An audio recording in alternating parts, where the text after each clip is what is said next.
Dans cette troisième vidéo, vous allez avoir mon avis en tant qu'utilisateur. Après avoir déballé la brosse à dents, après avoir regardé à l'intérieur comment ça fonctionnait, maintenant, à l'usage, qu'est-ce que ça dit?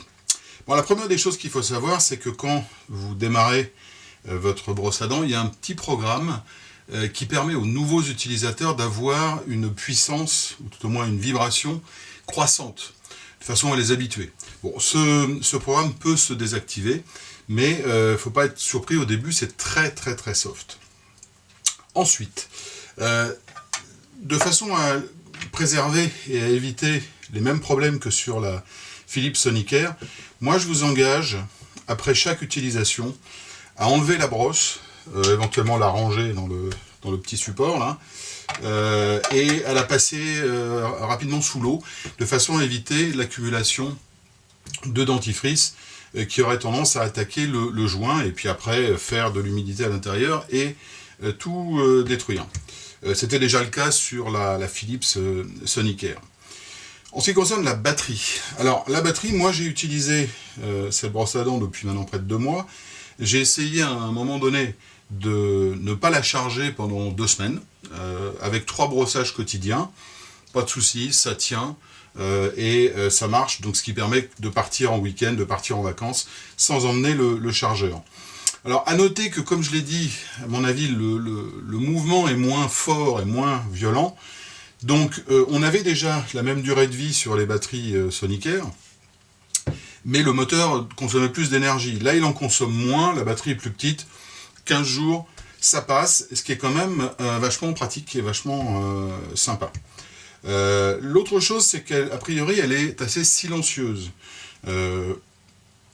Voilà, on entend à peine, ça c'est une réalité.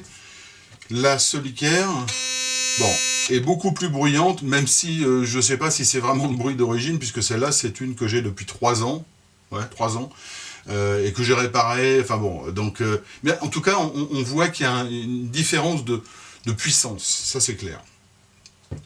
L'autre chose, c'est que si on compare avec l'offre Philips, le modèle de base chez Philips coûte à peu près 40 € et a un programme. Donc un programme, c'est j'appuie, ça vibre et c'est tout.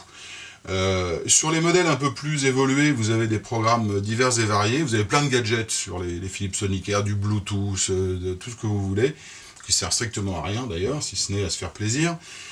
Sur celle de Lidl, vous avez 4 programmes. Bon, dans la pratique, on utilise toujours le même. Donc c'est pas vraiment un plus, d'autant plus qu'on a vu précédemment dans la vidéo précédente que effectivement ça fait un bruit différent, mais que la courbe de brossage est rigoureusement la même. La dernière chose dont je voulais vous parler, c'était les brossettes. Alors, les brossettes Lidl, bien entendu, fonctionnent sur les brosses à dents Lidl, mais fonctionnent également parfaitement sur les brosses à dents Philips Sonicare. Là où c'est intéressant, c'est que Lidl propose ces brossettes en rechange, par boîte de 6. De mémoire, c'est moins de 5 €, ce qui fait que ça fait moins d'1 € la brossette. Quand on sait qu'il faut normalement en changer au minimum tous les 2 mois, c'est quand même vachement économique. D'autant plus qu'elles sont d'une qualité tout à fait, mais vraiment tout à fait correcte. Je suis pas dentiste, mais je vois que c'est tout à fait similaire au niveau de l'utilisation. Voilà la fin de l'avis. Si ce n'est que, qu'est-ce qu'on fait? Ben moi je dirais, pour les gens qui n'ont jamais utilisé de brosse à dents dite ultrasonique, d'ailleurs c'est pas ultrasonique du tout, enfin c'est plus rapide que les Oral-B et consorts, ça c'est sûr. C'est vraiment un compromis exceptionnel. 20 € avec 3 brosses à dents, on risque rien. Enfin, on risque 20 €. Moi, j'en suis très satisfait à l'usage, vraiment.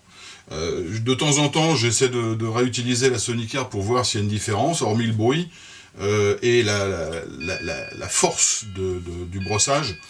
Moi, je dis que c'est tout à fait sympathique.